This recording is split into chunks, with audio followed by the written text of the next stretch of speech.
We're going to jump right into it. We're going to be at Capital Casino playing in the 1-3 game, buying for $500. Before I left, I got some quick tips from Zeus, but apparently it didn't really sink in because it went in one ear and out the other. So I've been playing for about a half hour. Here we look down at aces, put in a raise, everybody folds. We take down $3 whole. A couple hands later, we look down at kings, put in a raise, everyone folds. We take down $3 whole. Hijack opens for 15, button puts in the call. We have 2 sevens, going to be set mining out of the big blind, so we put in the call also. 3 players head to the flop with 46 in the pot. Flop is a good one. Queen, 9, 7, 2 diamonds. I check it over to the pre-flop raiser, and he quickly checks it, and so does the button. So it looks like I'm going to have to bet my own hand. But when the 3 of club comes up, I decide, well, let me just put in the check, see if I can get someone else to lead. Sure enough, the original raiser bets out for $40. The button doesn't think too long before putting in the fold, and now it's back over to me. This will look very strange for me to raise, so that's exactly why I'm going to do it. And I'm going to make it look a little bluffy. So I raise 100 on top of his $40 bet. And this player doesn't buy my story about having a good hand. He's looking at my stack, and he's kind of giving me like a puzzled look, and he asks for a count. After he gets the count, he thinks that I'm full of shit, and he decides to put in the $100. And the way he does it makes me think that he thinks I am completely out of line, and I think he will pay me off on the end. So when the river card comes as a blank, I was going to fire anyway, but the way he put his chips in, I just think he's going to be calling anything. So I jam, he snap calls, I show him the set, and he quickly mucks. So we take down this nice pot, and we're off to a good start. All right, we're off to a good start so far today. Lost a few little hands, won a few little hands, and then the pocket sevens were pretty good. Here we have ace-jack offsuit from middle position, open for a raise to 15. We end up getting 3 callers for the 15. So we're going to head 4 ways to a flop with 64 in. Flop is interesting. It's ace, king, deuce, all hearts. So we have the initiative. It's good for our range. A small C bet on monotone boards works out best, I believe. The first person puts in a fold, and then the button jams his entire stack. Obviously, we're not in good shape when he does this. I look back just to make sure I don't have the jack of hearts, which I'm pretty sure I don't. But, you know, I double check. I see I don't have it. There's nothing much I can do here. He either has a 2-pair type of hand like ace deuce, a pair with a big flush draw like ace jack, ace queen with the heart, or he might have flopped a small flush and doesn't want to mess around with someone outdrawing him. So I put in the fold, tell him it was a good bet, and he shows 4-5 of hearts. There's an under the gun limp. Player raises to 16. Another player from late position puts in the call for the 16, and we're on the button with 2 jacks. I decided to bump it up, raise it to 76, 60 on top of that. I think my sizing is way off here. It should have been a smaller 3-bet in position. If I was out of position, I could understand going larger. It's folded back around to the initial raiser who does some chip shuffling and finally decides on just jamming a stack in, and I kind of feel like dog crap. And here's the table talk that pursued. You got aces? I'm ready to gamble. You got aces? No Huh? information. 105 on top. Ready to gamble. I don't know. Shy play. Yeah, I know. I think you got aces. I'm going to call you. You say he has aces, you're not getting the right price, and you still call? You're a freaking donkey. Of course, Zeus is 100% correct on this hand. I played this so terrible. I make the bad call. Of course, he has big hand. Aces, kings, same difference. I'm a donkey. He takes it down. So I've been trying to shake off the bad play from that previous hand. I decided pocket sevens might be the hand to do it with, so I raise from under the gun to 15. Everybody folds except for the small blind who puts in the call. So hoping to redeem myself for my terrible play, and we get a wonderful, magical flop of ace king 3 with 2 diamonds. He checks it over to me. I'm going to bet my range. So I do, and he puts in the quick call. Turn card comes as a jack of diamonds. I cannot think of a single hand I am ahead of at this point, so when he checks it over to me, I check it right back. River card comes is a three of diamonds, and now he assembles a bet for $35 and flicks in the chips into the pot. I take a peek. If I have a diamond, I have a good bluff catcher. His sizing is that I only need to be right about 30% of the time, and I think I'm getting more than that. I think I'm going to be right about half the time. This feels a little bit bluffy to me. I put in the call. He shows queen jack suited. I show my diamond, and we end up taking this one down on a bluff catch. Happy to get some chips headed in my direction after that mini punt from the previous hand. This hand I have the $6 straddle on. There is one player that limps from early position. The low jack puts in a raise to 31.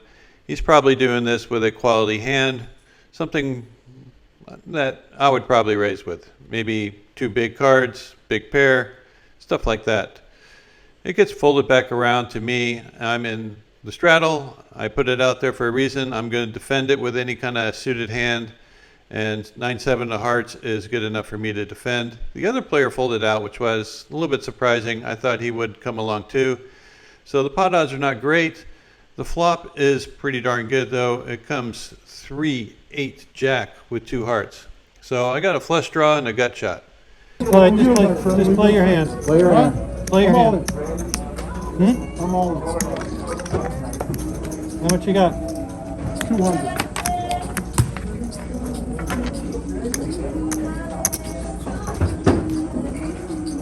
Maybe a little more.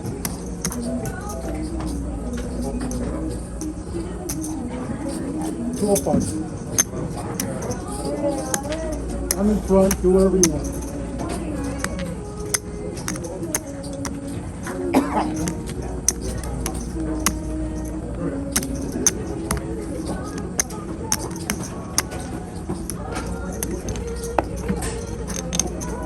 You're definitely in front. I got a lot of outs. That's not one of them. Coin flips cannot be avoided when you're playing poker, but I think it's always better if you're the person shoving and make your opponent make the tough call. In this case, I called, I lost, on to the next one. I had some chips onto my stack just in time for this hand. There's a $15 raise and two people call. I put in a raise to 65. First person who opened for the raise folds. Next person decides to put in the call. He's the gentleman from the previous hand.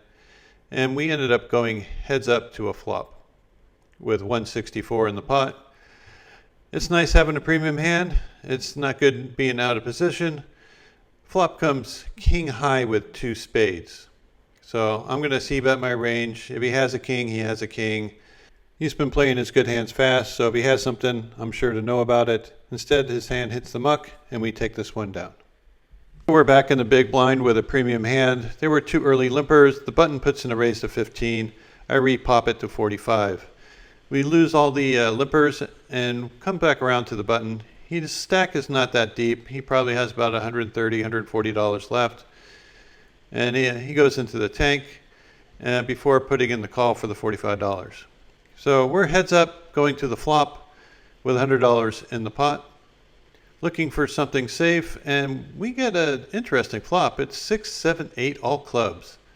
So having two black aces on a all club board is pretty good. I decided to bet 40%, so I started sliding out $40, and he jams before I even get the chips across the line. I snap call, and we get to see a run out of a 2 of diamonds and an 8 of hearts. I roll over my hand, and he says, "Oh, you had me all the way," and I only had a pair, and we take this one down.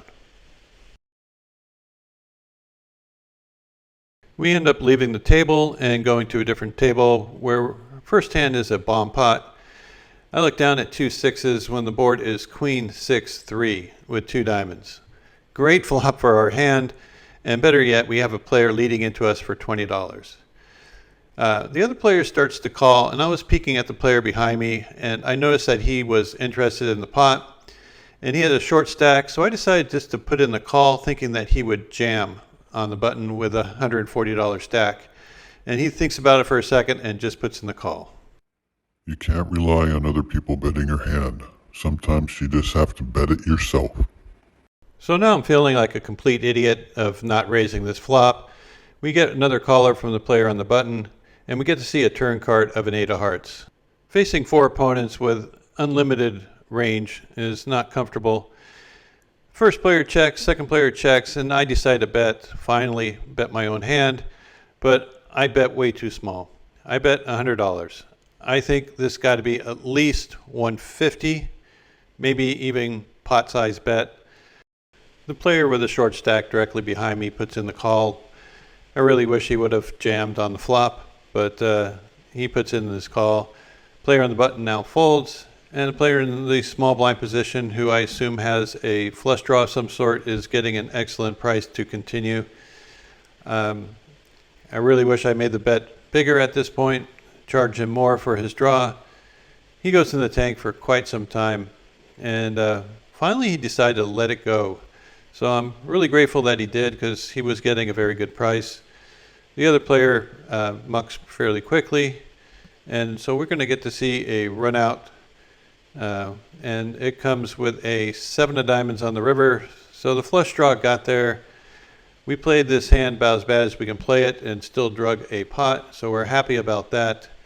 The player in the small blind later told me that he did indeed have a flush draw, and that he just wasn't willing to call a bet of $100 to get there. So lucky for me, I had the right player in the right seat. Back to normal poker. We're playing 7-handed at the time. I look at ace-9 suited from the hijack, open for a raise to 15. The button puts in the call. Small blind thinks for a little bit before putting in the call, and this price is in the big blind to come along also. So we're headed 4 ways to a flop with 60 in it. Flop is pretty good for our particular hand, but not great for our range. It comes 10-5-4 with 2 spades. It's checked over to me. I decided to check this just because it doesn't appear to hit my range. And by checking back like the nut flush draw occasionally, when you hit your hand, you can get really paid off because no one's going to put you on it. The button puts in a bet for $35. Small blind thinks that's a fair price. He puts in the 35 for the call. At this point, I was thinking to myself, I can probably go for a squeeze here and put in a big bet and make it look like I have a hand like jacks or queens. And I can probably fold out most players against me if they don't have something premium. But instead I went with the passive line and just put in the call. Turn card comes as a jack of diamonds. It's better for our range, not very good for our particular hand. And it gets checked around quickly. The river is a queen of hearts, which is great for our range, horrible for our hand. First player checks, and I'm thinking, I can probably represent something good here. So I'm going to go ahead and bet $110, thinking that I can't afford to have someone with a pair of 5s take this down with some weak ass kicker.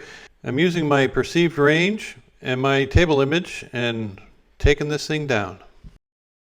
There's a late position raise to 8. The button puts in a re-raise to 25. Looking down at 2 jacks from the big blind, I'm definitely going to put in a raise here. The button player only has 75 left, so that's what I make it. The other player folds out, and we go heads up to a flop. That comes queen high, and then some running kings. I show him the jacks, and he says that he had 9s, and we end up winning this small pot. So we appear to be running pretty hot at this table. Hopefully it will continue. We have a late position limper, and I look down at king jack of diamonds in the cutoff, decide to raise to 15. End up getting a couple callers. So we're going to go 3 ways to a flop with 49 in. Flop is pretty good. It comes king 8-5. I decided to check this one to be a little bit sneaky. It's probably a bad idea. Probably should just bet this out and take it down. Turn card comes as a 3 of hearts. It's checked to me again. This time I'm going to bet. I end up betting $25. I think I should probably bet it a little bit bigger, but you know, I'm a donkey, so that's what happens. Player puts in the call, and we get to see a river card of a jack. So making top 2, put out a small bet, hoping to get a crying call from something. He mucks his hand, and that was basically the end of the game. They started a 2-5 game, and our table broke. Thanks for watching, guys. Really do appreciate your support. If you haven't liked and subscribed already, please do so. It does help out the channel. Overall, I wasn't very pleased with the way I played today. I made some really bad calls. I made some bad plays. I didn't trust my reads when they were good. And I played that bomb pot probably about as bad as you can play a bomb pot. So, not too pleased with my play. I'm happy with the results. We did get a plus, so my win streak continues and my bankroll is slowly building. I'm going to be trying to get a little bit more content out each week, so we're going to shoot for 2 videos a week from now on. And until the next time, thanks for watching. Appreciate your support and good luck at the tables.